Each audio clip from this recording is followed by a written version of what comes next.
वाला मित्र, अॼु जे सची ॻाल्हि कार्यक्रम में पाण बाइबल में जा यर्मिया जे संदेश वाहक जे 49वें अध्याय जी शुरूआत कईंदासीं।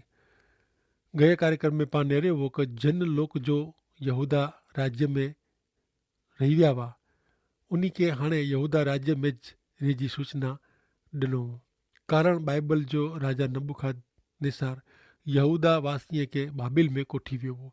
ईश्वर इन जे पाप जी शिक्षा तरीक़े बाबिल हलायो हो, पण यहूदा में जेको रही विया हुआ उन्ही यहूदा में रेजो पण पसंदि न कयो। ईश्वर जी इच्छा विरुद्ध उन्ही मिस्र में वञण जो नकी कयो।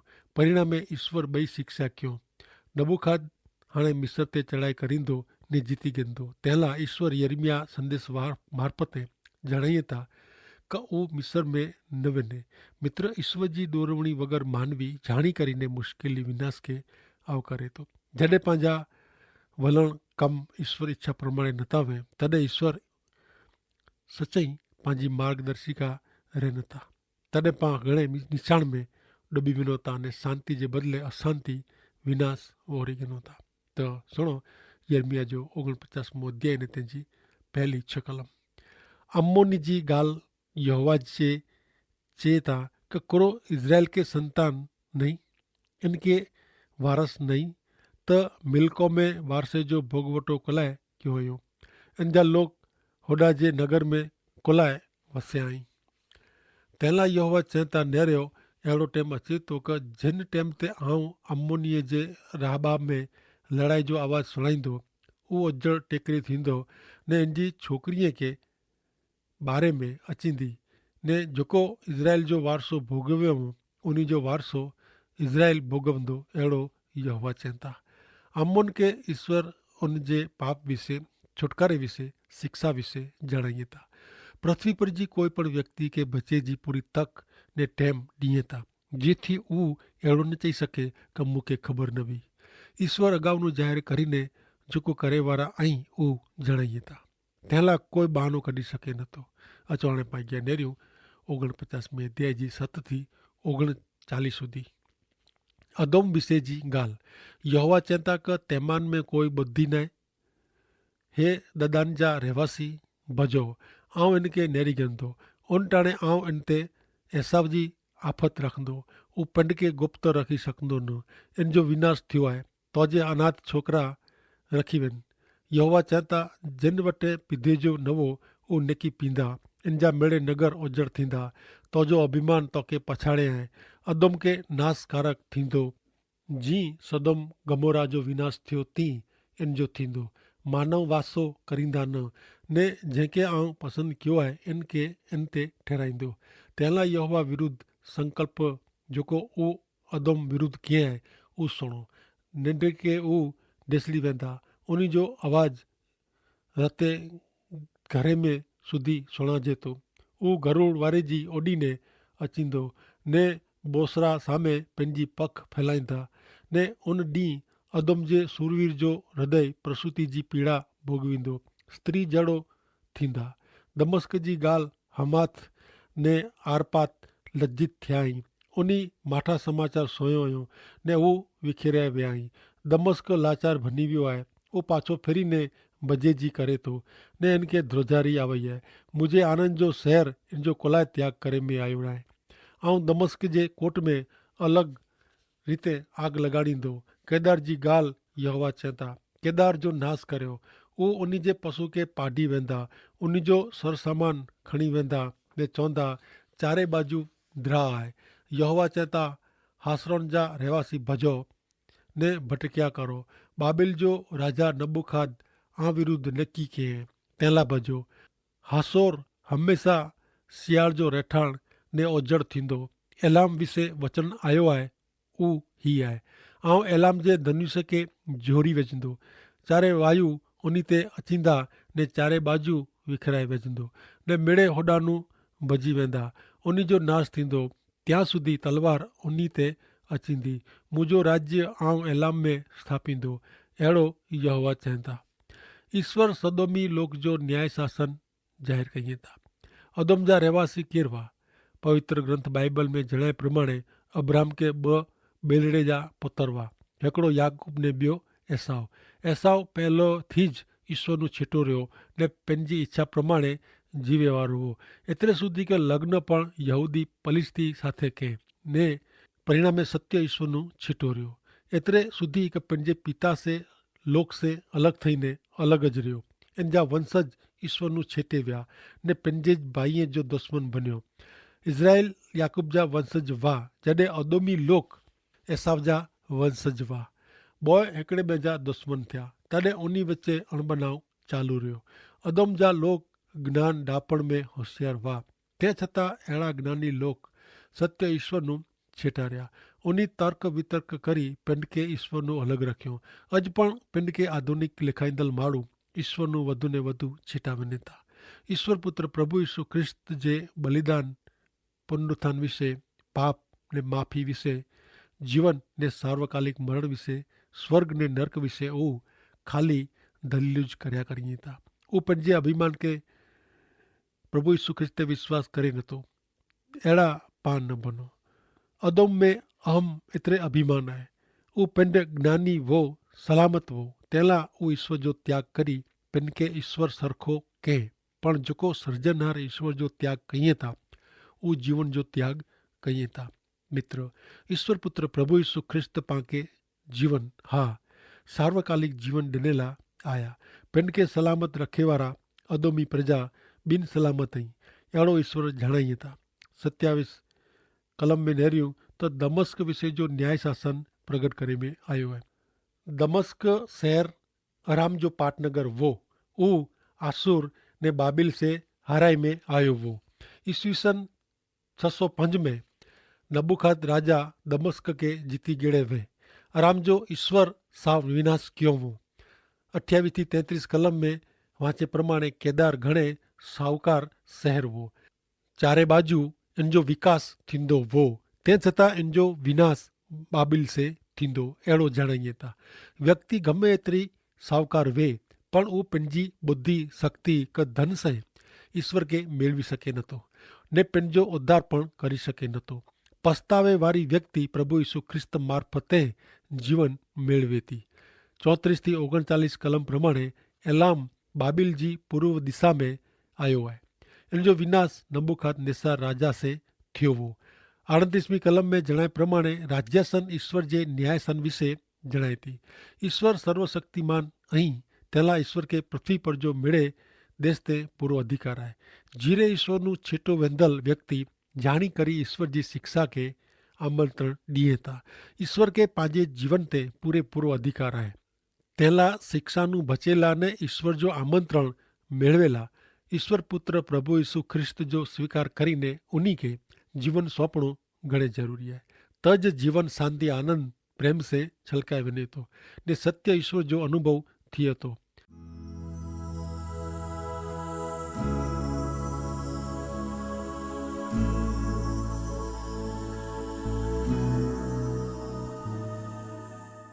अचो हाणे पाण अॻियां वधंदे नेरियूं यर्मिया जो 50मो अध्याय ने तंहिंजी पहली ने 2 कलम।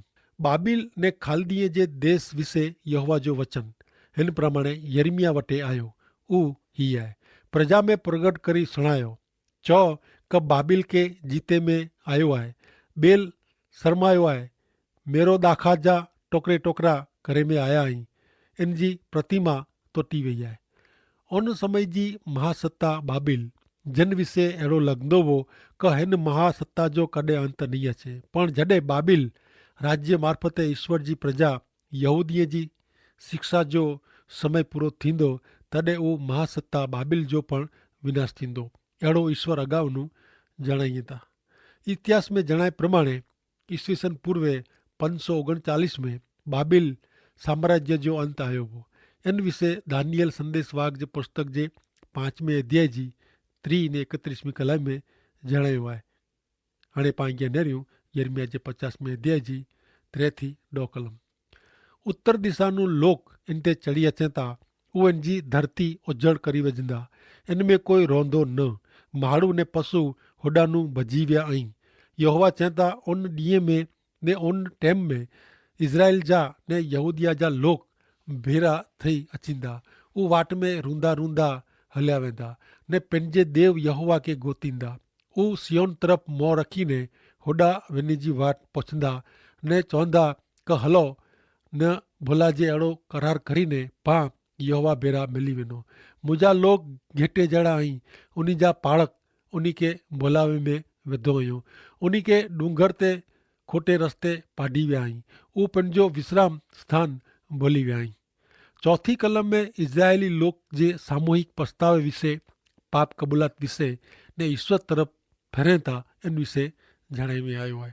हीउ ॾींहुं अञा आयो न आहे, पण ज़रूरु अचींदो जॾहिं सॼी इज़राइल प्रजा ईश्वर पुत्र प्रभु यीशु ख्रिस्त वटि पंहिंजी अखियूं ने हथ ऊचा करी पंहिंजे बचाव लाइ आजी जी विनंती करींदा। हू ईश्वर से सार्वकालिक करार जो जेको ईश्वर सॼी मानव जात लाइ प्रभु यीशु ख्रिस्त जे पवित्र लुई से कयो हुयो इन में स्थापित थींदा। ईश्वर तरफ़ वञे जो मार्ग ता ईश्वर पुत्र प्रभु यीशु ख्रिस्त ई। प्रभु यीशु ख्रिस्त पिंड पाके चवनि था कि मार्ग सत्य अने जीवन आऊं ई आहियां, मूं सवाइ ईश्वर पिता वटि वञे जो ॿियो कोई मार्ग आहे न। ईश्वर साथे सीधे संबंध में अचे जो ने सार्वकालिक जीवन मेળવે जो हिकिड़ो मात्र उद्धार जो मार्ग ईश्वर पुत्र प्रभु यीशु ख्रिस्त ई। मित्र, ऐं प्रभु यीशु ख्रिस्त ते विश्वास रखी विनाश से बची सको था। यर्मिया जो पुस्तक 50 अध्याय 11 थी 16 कलम।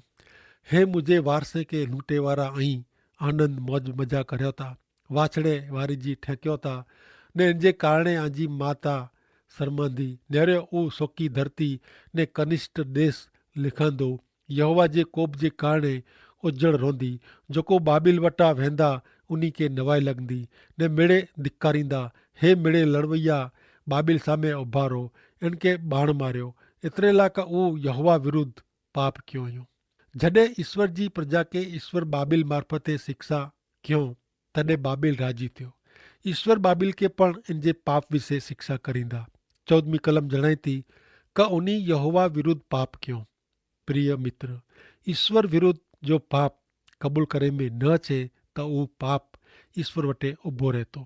इन प्रमाणे कोई चए का आऊं पाप कयो ज न आहे त पण पाप जो दंड सजा उभी ज रहे थी। विनाश में जा बचे जो हिकिड़ो मात्र उपाय, हिकिड़ो मात्र मार्ग प्रभु यीशु ख्रिस्त आहे। जब पां प्रभु यीशु ख्रिस्त वटि पंहिंजा पाप क़बूल कयूं त पंहिंजे पाप जी माफ़ी ॾेई शुद्ध करींदा। हाणे नेरियूं 50 अध्याय जी 17 थी 20 कलम। इज़राइल रखड़ू घेटो आहे, सींह इनके बजायो हुयो। पहला त असुर जो राजा इनके खाई वियो ने हाणे छेले बाबिल जे राजा नबूखाद इनजा हॾा जोरी वधे हैं। तेला इज़राइल जो देव यहोवा चए था का आऊं जी असुर जे राजा के शासन ॾिनो तीं बाबिल जे राजा के आऊं शासन ॾींदो। पोइ इज़राइल के पाछो कोठी अचींदो ने ऊ कारमेल ने बासान ते चढ़ंदो ने इन जो जीव गिलियाद में ध्रो करींदो।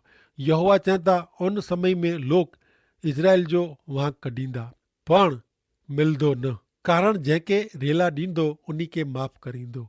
हिन वचन में ईश्वर पंहिंजी प्रजा इज़राइल के भटकेलो रखड़ी वियो वे अहिड़े घेटे जी उपमा ॾिए था। ईश्वर समरून जे इज़राइल प्रजा के आसुर मार्फते ग़ुलामी में विधो ने यहूदिया प्रदेश जे लोक के बाबिल मार्फते ग़ुलामी में विधो। पण 15 थी 20 कलमूं इज़राइल प्रजा जी फिरी स्थापना विषय जणाई थी। ठिकाणे आहे उन विषय चए था ईश्वर पूरी रीते इनजी प्रजा के इनजे पाप जी शिक्षा करींदा, पोइ पूरी माफ़ी मिलंदी, इन विषय पण जणाइए था। जॾहिं इज़राइली प्रजा प्रभु यीशु ख्रिस्त के स्वर्ग में जा अचींदा ॾिसंदा तॾहिं इन प्रमाणे थींदो। हू ईश्वर पुत्र जी माफ़ी मंगदा ने प्रभु यीशु ख्रिस्त संपूर्ण माफ़ी ॾींदा। ईश्वर जॾहिं पाप जी माफ़ी ॾिए था तॾहिं कोई व्यक्ति पाप जे कारणे कोई व्यक्ति के दोषी ठहिराए सघे नथो। अॻियां सुणो 50 अध्याय जी 21 थी 28 कलम। वरी मेराथाइन देश ते चढ़ाई कर, उन्ही पुठियां पौ, उन्ही जो सत्यानाश कर, आऊं चयो इन प्रमाणे कर, अहिड़ो ईश्वर चए था।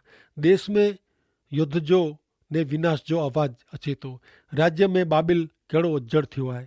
हे बाबिल, आऊं तोला फांदो ॿधियो आहे, तूं सोड़ाई वियो आहीं, तूं ॼाणे नथो हू તું જલાણું અહીંયા. એતરેલા કે તું યહોવા સામે એટલે કે ઈશ્વર સામે થયો અહીંયા. ઈશ્વર पंहिंजो शस्त्र भंडार उघाड़ीने कोप जा हथियार कढियो हुयो. सेना जा प्रभु ईश्वर चवंदा कि खालदीअ जे देश में कमु करे जो आहे. छेक छेड़े थी इन ते चढ़ी अचो. इन जा कोठार उघाड़ियो ने ढगला करी वेझो. इन जो नाश करियो. बाबिल मार्फते ईश्वर यहूदा राज्य खे शिक्षा कयो. उहो शिक्षा जो टाइम हाणे पूरो थी वियो आहे. तंहिं लाइ हाणे ईश्वर बाबिल खे शिक्षा कईं था. यहूदा खे इन जे पाप जे कारणे शिक्षा થઈ, પણ બાબિલ કે इन जे पाप जे कारणे शिक्षा થઈ ન आहे. જો ઈશ્વર इन जी પસંદ કરેલી વ્યક્તિ કે પ્રજા કે શિક્ષા કહીએ था તો પોइ जेको सत्य ईश्वर खे मान ॾिए नथा उन जो कुरो थींदो. मित्र, ईश्वर बदलो गणे नथा. उहो न्याय कईं था ने કોઈ પણ પૂર્વગ્રહ કે ખાર વગર, કોઈ પણ જાત જે ભેદભાવ વગર ईश्वर पृथ्वी जो व्यक्ति प्रजा जो ने घणे देवे जो न्याय कईं था. हाणे 50 अध्याय जी 29 થી 32 कलम. बाबिल सामे लड़ी सके उन मीणी के बोलायो, इनके घेरी गिनो. इनमें जा कोई पण बचे न. इनकी करणी प्रमाणे कर्यो. ॿिए के ऊ जहिड़ो कीअं आहे अहिड़ो इनके कर्यो. एतिरे लाइ का ऊ इज़राइल जे पवित्र देव वटि ऊ उद्दत थियो आहे. तंहिं लाइ इन जा लड़वैया मरंदा अहिड़ो ईश्वर चए था. सेना जो प्रभु यहोवा चए थो, अरे उद्दत नेर आउं तो विरुद्ध आहियां. तोखे शिक्षा करे जो टाइम आयो आहे. उहो छणंदो, इनके आग लॻाइण जो अचींदो ने ॿरी वेंदो. बाबिल अभिमानी थियो. ईश्वर के मान ॾिने जे बदिले पंहिंजो अभिमान खे. ईश्वर जे धामे जीवन गुज़ारे जे बदिले पंहिंजी धाक लोक ते विराए. उहो भुली वियो कि मूं मथे ईश्वर आहे. जीअं बाबिल यरूशलेम जो विनाश खे आग लॻाए भस्मीभूत करी विधे, इन प्रमाणे ईश्वर पण इन जे विनाश विषे जणाइए था. सुणो यर्मिया जो पुस्तक जे 50 अध्याय जी 33 થી 46 कलम. सेना जो देव यहोवा चवंदा कि इज़राइल ने यहूदिया जा लोग बोए ते जुलम गुज़ारे में अचे थो. जेको इनके बंदीवास में कोठी विया आहिनि उहो इनके जली रखे था. उन जो उद्धारकर्ता बरूको आहे. इन जो नाम सेना जो देव यहोवा आहे. पृथ्वी ते शांति ने बाबिल जे लोक के रिझायला उहो निकी उन जो पक्ष गिंदो. यहोवा चवंदा, खालदीअ ते बाबिल जे रहवासी इन जा ज्ञानी मीणी ते तलवार आवई आहे. इन जा सूरवीर ने तलवार आवई आहे. इन जे घोड़े ते लोक ते तलवार आवई आहे. इन जे खजाने के लूटे में अचींदा. उन जा पाणी सुकाए वेंदा. एतिरे लाइ का उहो कोतरियल मूर्तीअ जो देश आहे ने उहो पंहिंजे पूतड़े में चरिया थिया आहिनि. तंहिं लाइ हुते जंगली पशु ने वरू वसंदा. उहो निर्जन रोंदा ने कोई इन में वसंदो न. यहोवा चए थो, सदोम गमोरा जी पायमाली थई तॾहिं जॾहिं हुते थियो अहिड़ो थींदो. एतिरे हुते कोई माण्हू वसंदो न. नेरियो उत्तर दिशा में जा महान प्रजा इन ते चढ़ी अचींदी. उहो धनुष भाला रखंदल नहीं. उहो घातकी ऐं ने दया रखे नथा. उहो दरिए वारे जी गरजे था ने उहो हे बाबिल तो विरुद्ध तैयार थिया आहीं. बाबिल जो राजा समाचार सोए ने उहो ढीलो थियो आहे. बाबिल जे हार जो आवाज़ छेटे जे देश सुधी सुणांदो. बाबिल देश जो विनाश निकी आहे ने ईश्वर उन जे टाइम में भयंकर विनाश करींदा अहिड़ो ईश्वर जणाइए था. 40वीं कलम जणाए थी कि सदोम ने गमोरा शहर जो विनाश करे में आयो.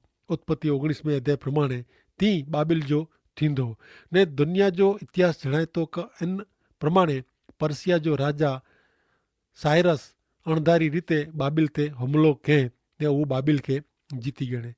बाबिल जहिड़ो शक्तिशाली राष्ट्र जो नाश थियो तॾहिं दुनिया खे नवाई लॻी. मित्र, पृथ्वी पर जी गमे अहिड़ी महाशक्ति वे कि महान व्यक्ति वे पण इन जी सत्ता कायम न आहे. बाबिल जो पाप कयो हो. सौ पहिला त उहो पाप हो कि उहो सत्य जीरे ईश्वर खे जाणे छतां यहोवा ते जीरे ईश्वर ते विश्वास कयनि ने अभिमान खे अभिमान तॾहिं ज अचे थो कि पिंड सम्झे था कि हाणे मूंखे ईश्वर जी ज़रूरत न आहे. अभिमानी व्यक्ति कुटुंब देश विनाश में वञे थो. कारण ईश्वर जो नकार कईं था. ईश्वर खे पंहिंजा उद्धारकर्ता तरीक़े मान्य रखे नथा. तंहिंसे अभिमान उत्पन्न थिए थो ने माण्हू ते सवार थिए थो. अभिमान से बचे जो हिकिड़ो ज मात्र मार्ग आहे प्रभु यीशु ख्रिस्त। मित्र, अभिमान जो पाप माफ़ करींदल ने पाके नम्र बनाईंदल आहे ईश्वर पुत्र प्रभु यीशु ख्रिस्त, जेको स्वर्ग छॾीने पंहिंजे उद्धार लाइ मेली छटारी गभाण में जन्मिया, सामान्य घर में वॾा थिया, गरीब ॾुखी अनाथ जी सेवा कयूं, ॾोखी जा आंसू ऊंघियो, अरे पंहिंजे सीसे जा पग धोतो। छेवटे उन ज़माने जे वधू अपमान वारे क्रूस ते मानव मुक्ति लाइ मारिया विया। उहो प्रभु कहिड़ा महानी नम्र ॿिए खे पण बचाए थो ने अभिमान पंहिंजो पण नाश करे थो। हाणे पाण नेरियूं यिर्मयाह जे 51 अध्याय जी केतिरी कलमूं पाण सुणंदासीं। यहोवा चए था, नेरियो आऊं बाबिल ते नाश थिए अहिड़ो वायु हलाईंदो, परदेसी इन में वेंदा ने देश ख़ाली करींदा, आफ़त जे ॾींहुं चारे बाजू घेरी वेंदा, इन जे लश्कर जो विनाश थींदो। इज़राइल ने यहूदा होॾांहुं भॼो, बदिलो गिने जो यहोवा जो टाइम आयो आहे। बाबिल ओचींदो विनाश थियो आहे, इनके रोज़वरे अहिड़ो करियो। यहोवा जो वैर इन जे मंदिर विषय जो वैर आहे, उन जी सोन जी प्रतिमा निरर्थक नकामी आहे। याकूब जो देव अहिड़ो न आहे, ने इज़राइल जे वारसे जो देव यहोवा आहे। यहोवा चवंदा, खालदी ने देश जा मेड़े रहवासी सियोन में आं वटि जेको बूंडो कयो हुयो, इन जो बदिलो आउं पूरो ॾींदो। आउं तोखे अग्नि से ॿारी वेंदो ने तूं उजड़ रोने, अहिड़ो यहोवा चवंदा। बाबिल धोबे कारण देश खे नाबूद करे में ईश्वर जो इरादो मज़बूत आहे। मिड़े नुक़सानकारक समाचार खेपीअ मार्फते बाबिल जे राजा खे ॾिने में अचींदा। इन जा नगर उजड़ थी ने जंगल जहिड़ा थी विया आहिनि, इन में कोई अच वञ करे नथो। हे मुंहिंजा लोक ऐं इन में जा निकिरी वञो, ऐं पिन खे यहोवा जे कोप से बचायो, वरी अफ़वाह से द्रजजा न। उन देश ते ज़ुल्म अचींदो ने आऊं बाबिल जी प्रतिमा खे नेरी गेंदो। उत्तर दिशा नो विनाश अचींदो, अहिड़ो यहोवा चवनि था, ने लोक निसाका विझंदा। मिड़े चारे बाजू विनाशज आहे, कारण यहोवा देव नकी बदिलो गिने वारा आहिनि। बाबिल ता डुबी वेंदो ने आफ़त अचींदी, इनसे उहो उभो थींदो न, अहिड़ो यहोवा देव चवनि था। बाबिल खे भूसे वारी जी उॾाई विझे में अचींदो। इन जी ॻाल्हि खे प्रभु यीशु ख्रिस्त पण पृथ्वी जे न्यायकाल के दरमियान ध्यान में रखीने जणाइए था कि जीअं अनाज में जा भूसो छिटो करे में अचे थो, तीअं न्याय के दुष्ट भूंडे नूं अलॻि करे में अचींदा ने भूंडे के आग जी खाई में फुगाए में अचींदा। प्रभु यीशु ख्रिस्त वग़ैर जी व्यक्ति नकामे कचरे जहिड़ी ने भूसे जहिड़ी आहे, उन लाइ नर्क आहे।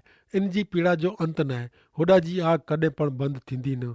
बाबिल जहिड़े साधन वारो राष्ट्र, इन जी लश्करी ताक़त, पिण जी चालाकी, होशियारी, चारे बाजू जो द्राह, तंहिं छतां इनके परसिया हराए विधे।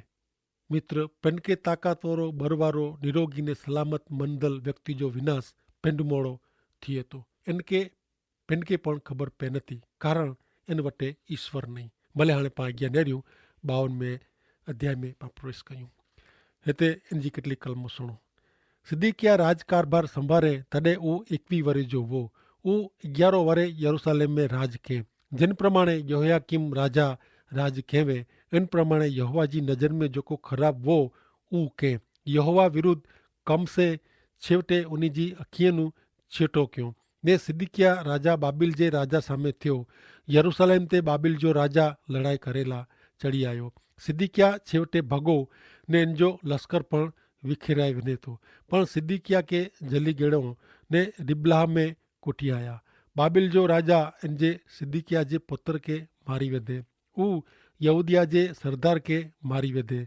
सिद्दीकिया राजा जी अखियूं फोड़ी वेंदे में आवई ने जीरो वो त्यां सुधी जेल में रखियो ने यरूशलेम जो वधु विनाश करींदल नबूजार ऐदान, जेको बाबिल जी लश्कर टुकड़ी जो अधिकारी वो, उहो यरूशलेम जो पूरो विनाश कयईं। हिकिड़ी वस्तु पण सजी रही न ने मेड़े मलकत सोन रूपो बाबिल खणी विया। सोन जा मंदिर जा मेड़े वासण पण खणी विया। पोइ याजक जेको मंदिर जी सेवा करींदा हुआ, उन खे पण जली गणे। सैनिक जो वॾो खोजो वो इनके जली विया ने बाबिल में कोठी विया ने हुते ठार मारे में आया। ईश्वर केर आई, ईश्वर कहिड़ा आई ने प्रजा जेको ईश्वर खे मान ॾेई ईश्वर ते आधार रखे थो, उन लाइ ईश्वर कहिड़ो कईं था, उहो पाण हिते नेरियो।